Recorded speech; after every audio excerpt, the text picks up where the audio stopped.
Floor is yours, Manuel. I think what I would like to kind of really jump in is first and foremost to remind all our audiences where Botswana is. Botswana is in Southern Africa. It's actually the most centralized country in Southern Africa. It's right in the smack in the middle. We are right north of South Africa.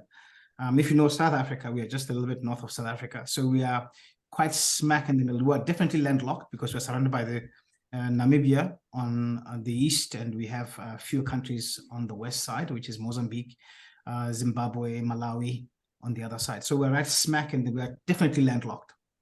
I think, you know, when you speak about Botswana, 90% of the time people remember Botswana from diamonds. And the moment you say diamonds, we have possibly the best diamond story that has ever been told, in the sense that in 1966, when we took independence, we had nothing. We had zero resources until a diamond mine was discovered in Jwaneng, which is about 185 kilometers east of the capital, which is possibly one of the greatest finds of gem diamonds in the De Beers bouquet of companies. So we are De Beers partnered with Botswana government to form a company called Debswana, which is De Beers and Botswana Debswana.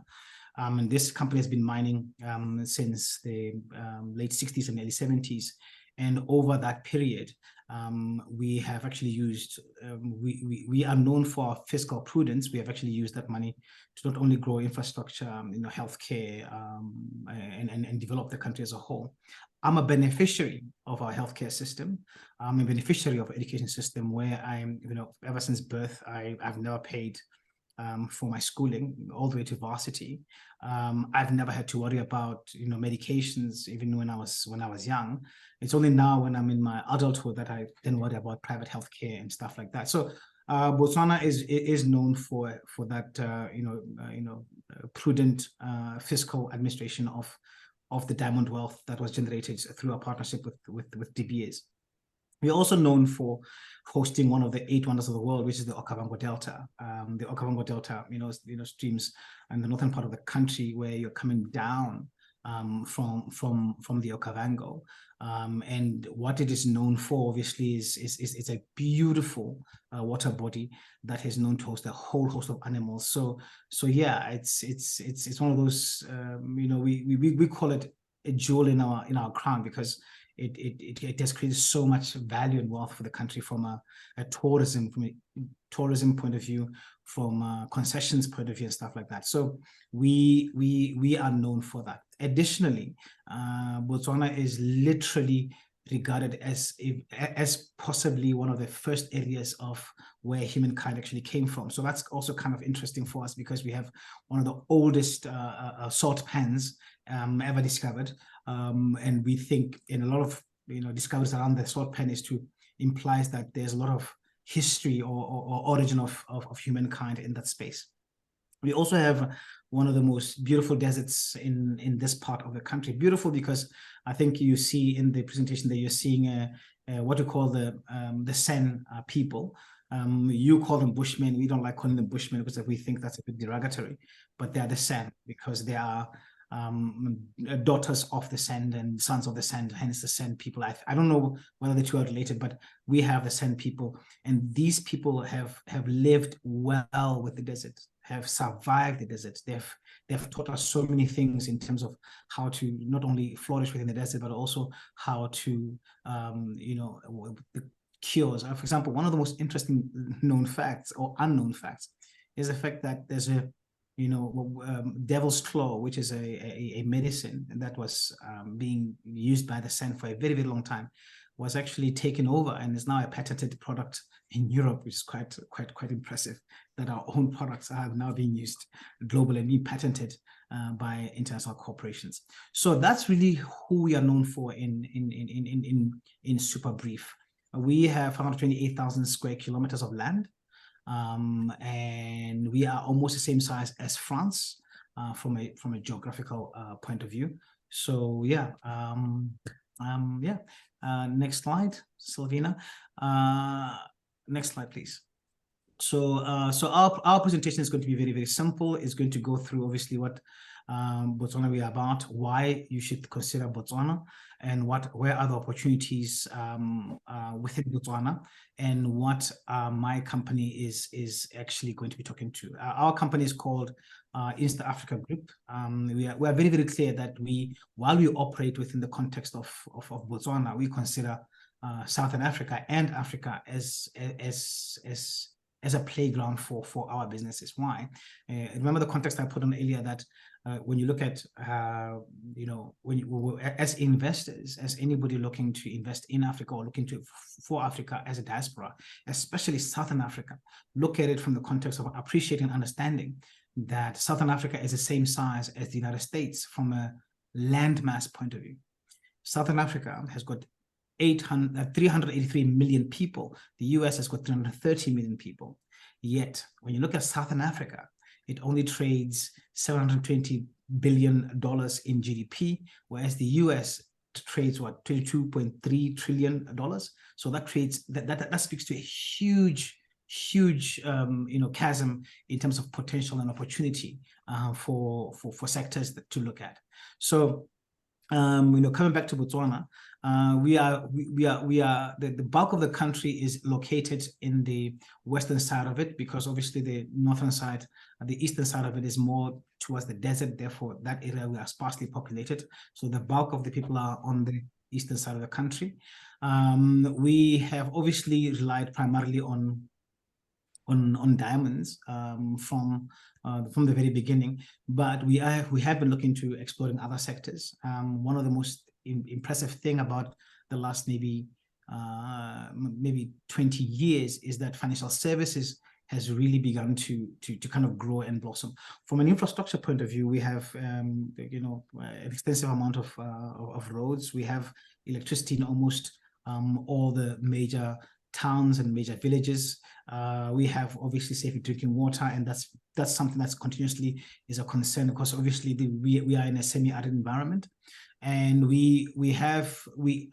I continue to believe that there's a lot of opportunities for anybody within the financial services sector to look into providing solutions that can trickle down. I always believe that financial inclusion is still lacking. We have a good 40-something%, about 40% of the national population being financially excluded, meaning that they're underbanked or unbanked, right? Which means that if we create solutions like in India, for example, and you bring those solutions into Botswana, for example, and even in Southern Africa, because it's quite easy to export from here, it becomes quite easy for you to kind of realize your return on your investment. So we have one of the highest mobile penetration rates in the country, in the region rather. Currently, I think it sits at 135%, meaning that you have people having two or three mobile phones at any one time, or SIM cards at any one time. Mobile money is one of the fastest growing mediums of exchange, because obviously mobile phones are helping reduce the friction between financial access and lack thereof. So that is quite easy. From a benefit point of view, from you as an investor, what's in it for you? We have one of the easiest regimes when it comes to financial. Please go back. We have one of the easiest regimes when it comes to financial benefit for you. You are allowed easily to repatriate whatever finances you have invested in the country. We don't necessarily limit how much money you want to move out. If it's your money, it's your money. You can move it out any time. Whereas in other countries, you kind of have a cap. You can only move so much at any one time. We, as a country, we are so lax about that. One of the things that you had spoken to earlier was about land. One of the things that the previous president spoke to which was quite interesting, was willing seller, willing buyer. We have that as an approach to the country. We're saying, if you have somebody wanting to sell their land, you know what, go ahead, transact, and we have no limit to who owns what land. You can actually buy whatever amount of land you can. Just to give you an example, right? We have almost I'm looking at something here. We literally have about 11,000 hectares, which, if I know my math right, is about 22,000 acres. going for about $15 million, well, $10 million to be precise. So you're buying 22,000 acres of land for about $15 million. I think that's a very, very good return on your numbers. So just to interrupt, Manuel, I don't mean to interrupt. That type of land, is that freehold or is that leasehold? Most of it is freehold. Yeah? Most of it. A lot of our land is freehold. When you're buying it, you are most likely getting freehold. There are incidences where you have leasehold, and the normal leases average between 50 and 100 years, and it all depends on where the land is and what is the possible obstructive land use around there. For example, if around the city, a lot of the land is leasehold, but you do have pockets of freehold as well. Okay, thank you. All right. Okay, so we do have high unemployment rates because of young people are coming into the workplace. COVID did not necessarily help matters. It really kind of decimated a fair amount of industries. So we have a few amount of young people who are currently unemployed, and that presents a bit of an opportunity as well, because the country as a whole is a fairly young country. We have about 35% of our population qualifying as youth. So that's really where we are currently. So why Botswana? Why should you be interested in Botswana? Obviously, we've been independent from the British since 1966. So that gives us a good, 53 years of independence. And we have been politically stable, which means that you don't suffer or you don't worry about tomorrow morning a Julius Malema, for example, to actually want to take over your land or something like that. So from a political standpoint, we're very, very stable. And we provide a fair amount of investor protection from the investment that you have put in and many other opportunities for you. In terms of luring investors, we do host multiple sessions that allow investors to understand exactly what they're entitled to. We think we have one of the easiest ease of doing business in the region, but a few people can actually contest that. But it's neither here and then here or nor there. You have, like I said, it's quite easy for you to buy a property at any one time. Our taxation regime is fairly lax, especially for investors. We can give you tax concessions and tax holidays. We have good infrastructure.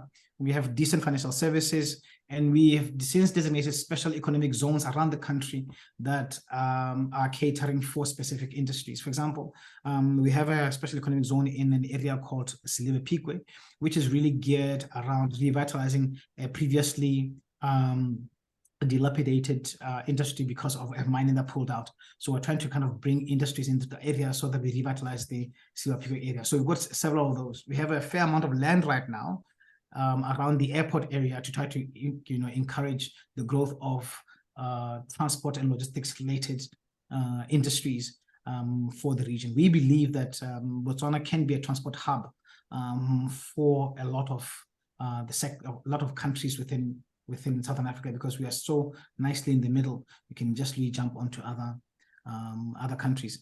And obviously we are constantly on a diversification drive away from diamonds and from agriculture, and we have a very well-educated labor force. So that's really why we think that you should consider coming to Botswana to come and invest in Botswana. So where are the opportunities? The opportunities, I personally believe that the opportunities exist within the mining area and mining and resources, because a lot of the time there's been focus on diamonds, and yes, there are still a fair amount of concessions that are still out there that are very, very good, that are proven to be quite good even today.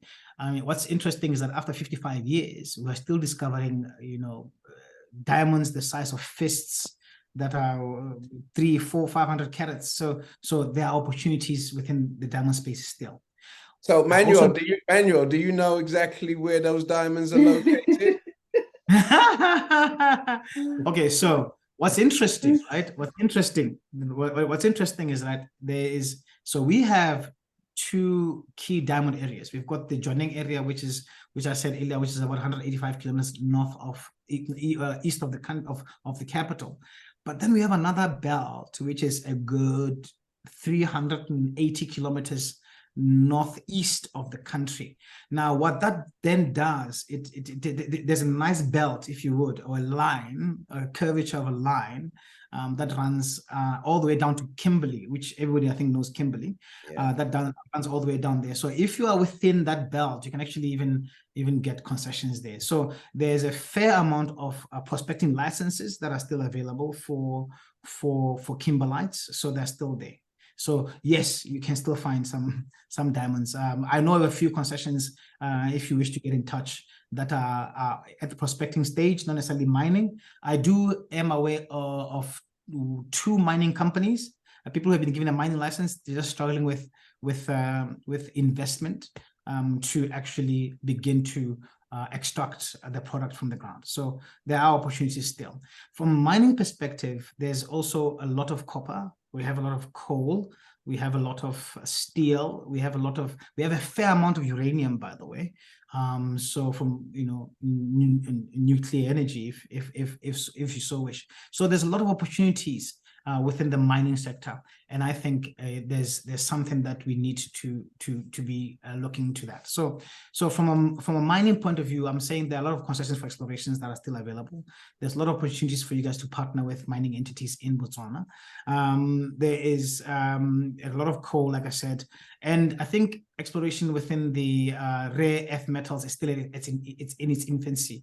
And I kind of mentioned there that EV battery minerals are around, and that creates an opportunity for us to be the springboard into the EV or the battery, the electric battery market, because I think for a continent or Southern Africa that has got so much sun, we need the batteries to be able to power certain homes and industries going forward. There's also great opportunities also within the solar investment area. So there are still opportunities there. So please, if you are within the mining space, please come and invest in Botswana. I think there's a great opportunity in that space, still wide open. Okay. Do you have any lithium down there, Manuel? I can't definitively say. I have not necessarily gone into that, but I know we have a lot of manganese. Okay. We have a lot of there's another metal that we have a lot of. I don't know about lithium. I'll have to check. I can give you that feedback in the next week or so to find out if there's a fair amount of lithium. Okay. All right.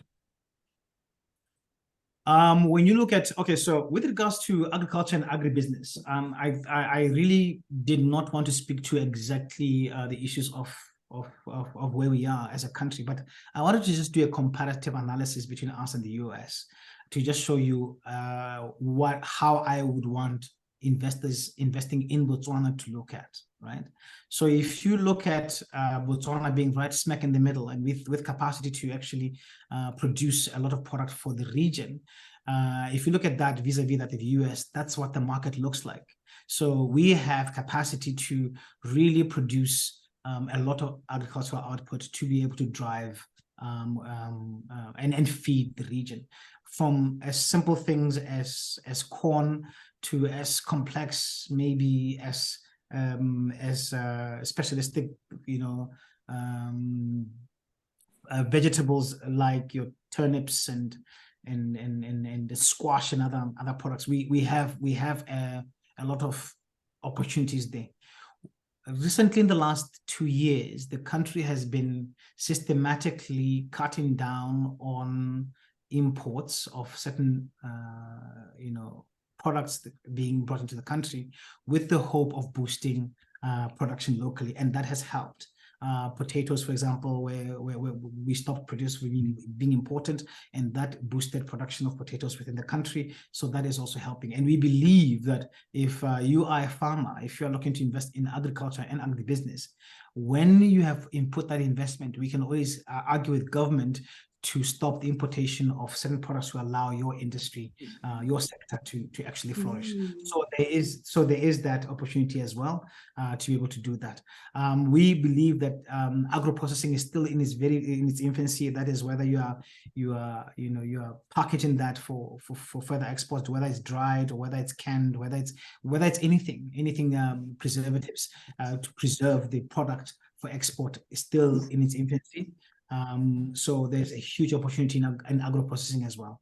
So yeah, if you're looking into that, that is another area that I think you should explore, especially looking at the fact that by 2036, Africa will be the biggest population on the planet.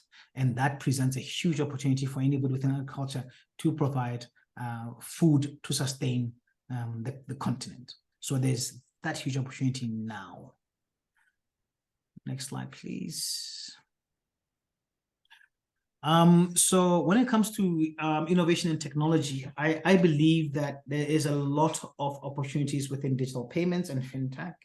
What am I saying? Because one of the things that we've noticed as well as a country is that financial inclusion is still lacking. And what we mean by that is if almost 40% of our national population is financially excluded from participating within e-commerce, then you have a huge opportunity of growing that sector. And I'll give you a relative example, right? If you look at I don't know what you call them. We call them street vendors. People who sell things on the street, whether it's fruits, whether it's vegetables, whether it's cigarettes, whether it's airtime, or they do that continuously. Botswana alone, at last checking, we had over 33,000 vendors. Now, these 33,000 vendors are automatically excluded from the banking sector because they don't necessarily bank with anybody, right? So from a fintech solution point of view, it means that if you can find a way, put down to math fairly quickly, you have 33,000 vendors who are on average, they are spending almost $1,000 a month in sales. So that's $33 million a month, right? It being transacted, but it's not necessarily being put within the mainstream of the banking infrastructure or anybody. It stays within the commerce in that sector. That is going to the retail sector. That is going. So if you are able to now take that information and able to digitize it, you're then able to show Selvina that I have these many vendors.